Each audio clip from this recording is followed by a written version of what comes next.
Today we're going to talk about the Rochester real estate market in 2025, because if you've been looking around and scratching your head, well, you're not alone. Most people assume that Rochester is following the same patterns of home prices as other northeastern cities, but here's the truth. That couldn't be further from the truth. In fact, Rochester is one of the most unusual and ironic real estate markets in the entire country, and there's a few reasons why this is the case. But what you're really looking to know is three major things. Number one, why are some neighborhoods seeing 15 to 20% growth year to year while others are stagnating? What invisible factors are creating this stagnation and hidden barriers amongst these locations? And most importantly, could this hidden market be the greatest real estate opportunity since the 2008 crash? Well, by the end of this video, we're going to cover every single one of those things. From mysterious patterns to hidden opportunities that exist, you will have the one thing that you're supposed to know. Is it a good time to buy and sell here in Rochester, or the worst time ever? Roll the intro.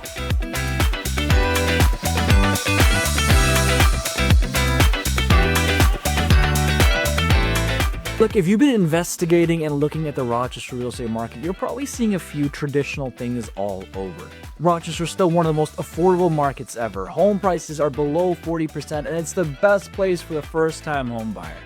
But here's what they're not telling you. Homes in Park Avenue are literally going for above asking price in under 24 hours. Brighton is seeing a 10 to 15% mass appreciation like none other. Meanwhile, equally nice houses in Chile and other locations, well, they're not selling, and I can prove it. Let's dive into exactly why that's the case. You see, Rochester isn't just one massive market. It's actually three submarkets that are divided and conquered each by each.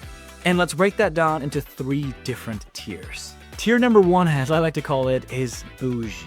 Brighton, Park Avenue, Pittsford, and Webster. Homes that really cannot sit on the market, that get tens of thousands of views on Zillow even before the day's end, and have multiple cash offers on hand. These are the places that absolutely have exponential growth like none other.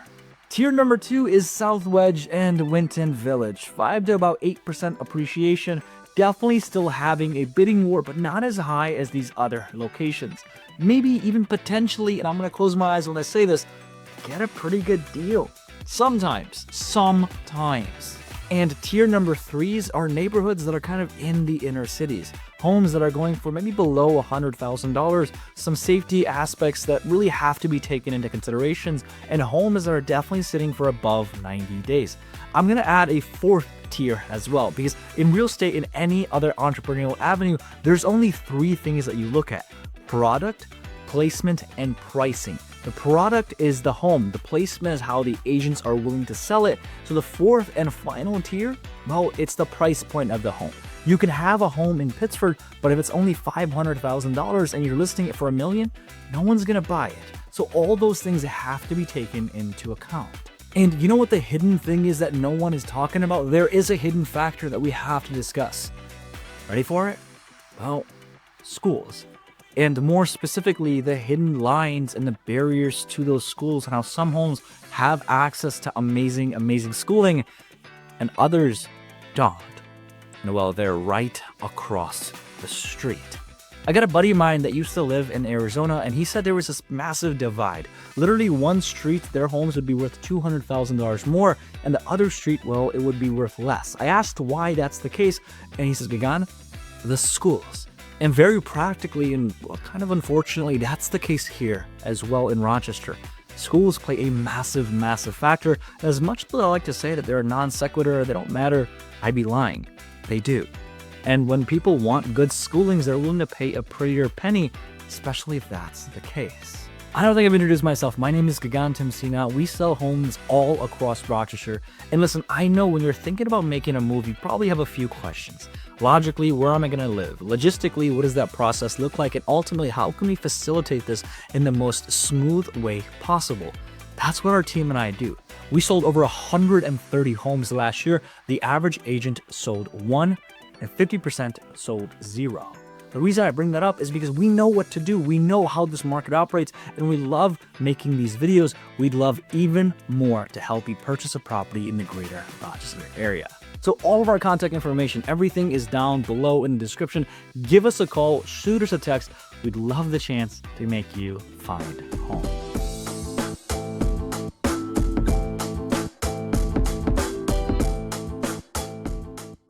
Here's the other thing, Rochester's homes divergence. Well, it's not just random, it's actually following economic pattern. So what's driving the hot zones? Well, number one is going to be healthcare proximity. Properties near UR Medicine and Rochester regional areas, well, they're seeing a lot more appreciation just simply due to the nature of, number one, people have job opportunities there. And number two, that's where you get to go when you're sick. I was actually showing homes to a couple of residents, and they were looking kind of in the Henrietta area.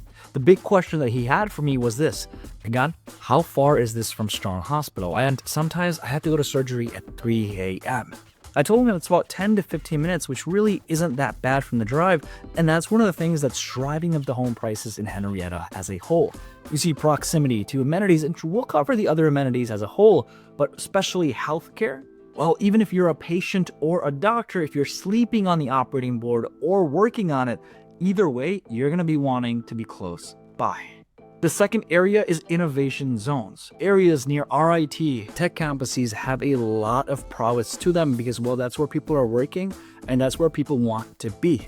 You see areas that have the Starbucks effect or maybe an innovation effect, those home prices are going to go up as well. And people that are working in innovation sectors, they realize them to pay a prettier premium, especially now if that means that they can get a much greater amount for it in the future. The last but not least is revitalized areas. Parts of downtown where they're definitely going through its fair share of changes. And especially as more and more areas actually become developed, more better, the right word for it, you're going to see a lot of people actually seek those opportunities and buy up those pieces left and right.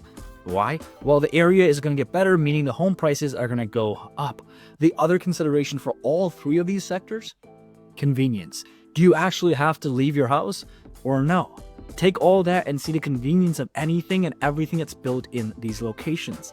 Honestly, the best way to find out where you should buy, well, with three major things. Number one, where's Starbucks building? Number two, where's McDonald's building? And number three, where's the money going to? Places that are getting new transit corridors or municipal working on, those areas are set to pop. So you know what? Let's talk about the specific neighborhoods that are ready to pop. Because there's some places that absolutely are ready to blow up. And I'm not kidding when I say that. I probably shouldn't use that terminology very often either, because people are watching. Definitely some subsets of the market, which I still think are going to see a little bit more inching, especially from a price point perspective. Number one has to be South Wedge, and I keep talking to people about this. Compared to any other location, especially with the amenities that exist, I still think it's undervalued. Now, has the price has gone up? Absolutely. Are homes going $30,000, $40,000, $50,000 above asking price? Yes. But where else can you find neighborhoods beside the 19th Ward, which the U of R is buying up? Besides that, where you have a 5-minute drive to Strong, 3-minute drive to Highland, 2-minute drive to the Highland Park, 5-minute drive to any convenience store and any restaurant of your choice, 5-minute drive to, and you get the point, right? There's no other location that's so centralized in Rochester to the suburban areas as well that I think you can get anywhere else. South Wedge is the place. Second has to be Beechwood. You see, there's some areas in Rochester that absolutely are revitalized and slowly and quietly becoming a location that a lot of people are starting to transit to. Beechwood is one of them, and especially if you're looking to purchase a property, this is the place for you. While investors are still sleeping on and really haven't seen this location, you've already woken up and started to realize that this place, they're getting projects done to them left and right. And third is going to be Charlotte.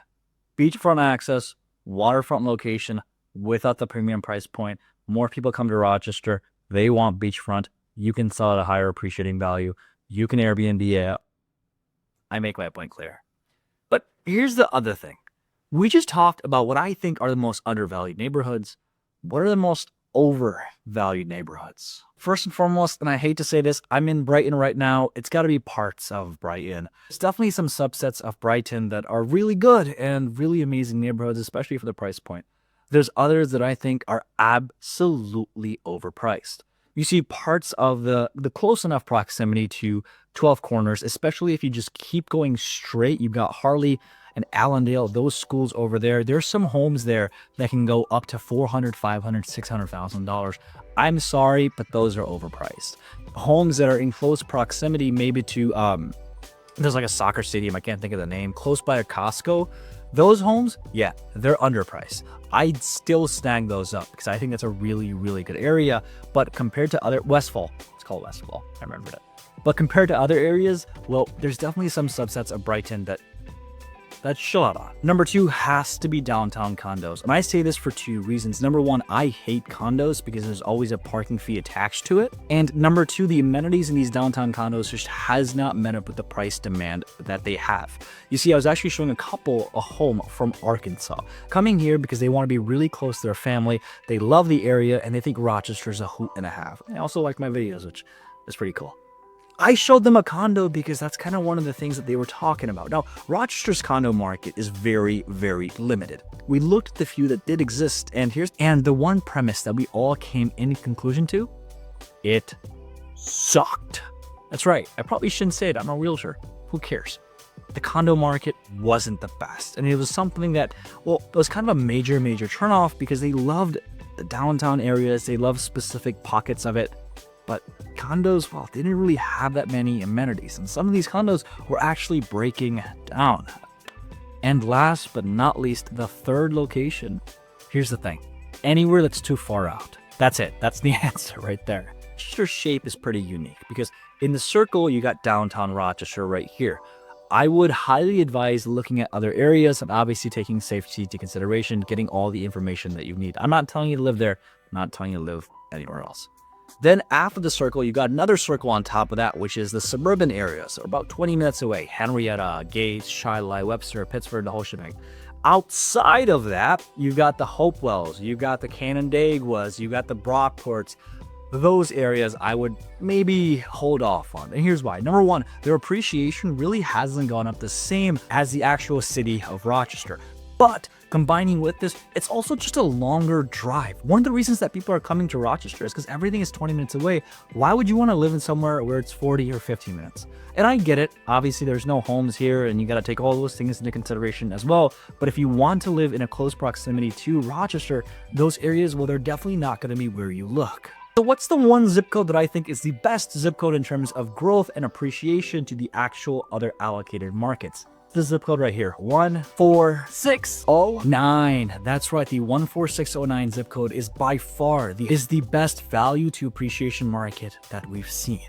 And here's the thing, all right, Rochester's confusion isn't going to go away anytime soon. I was actually talking to a developer friend of mine that's looking to buy land and then turn those into rental spaces. I told him, dude, there's just nothing. Why? Because some of the land that does exist, well, it's wetland. And the other land that does exist, well, there's really not that much to actually build into. Rochester's confusion isn't going to go away anytime soon for a few major reasons. Number 1, a $150 million innovation district is being built here. Number 2, healthcare is bringing on about over 2,000 new jobs. And number 3, they've got connections with other major metros that are actively being built. And the other thing, well, supply shortage, it's not shifted at all in top tier neighborhoods. You've got people coming here from New York City that are looking just to have remote work opportunities. People from Boston are coming here and from the West are making this their home. Upstate New York is absolutely beautiful, especially in the springtime and also in the summertime. And the other caveat is even with the higher interest rates, Rochester still remains affordable compared to most other major metros. But is the appreciation going to keep going up in the next few years, or is it going to stop? Well, I don't know, and here's the final verdict that you have to look into. If you're looking to buy a home, then start looking at those tier 2 neighborhoods, the ones that have gone up in appreciation 6 to 8%, but haven't seen the exact same drastic shift that you've seen, especially in the tier 1 neighborhoods. Those neighborhoods we still think are definitely going to grow. Look at the tier 1 neighborhoods if you are planning on live there for at least 5 to 7 years, and you can eat up and enjoy the appreciation. Number 2, I wouldn't recommend that you sell your house. You see, we're actually buying a bigger house, and my dad was thinking about selling it. He was asking me, hey, how much do you think we can get for our property here? I told him one thing. Gimano ako about that was China. And obviously, in Nepali, that means, bro, you gotta use your head. I don't call my dad bro. give an example. But I told him, I was like, we're not selling this. We're never selling this house. I will die before we sell. He goes, what are you talking about?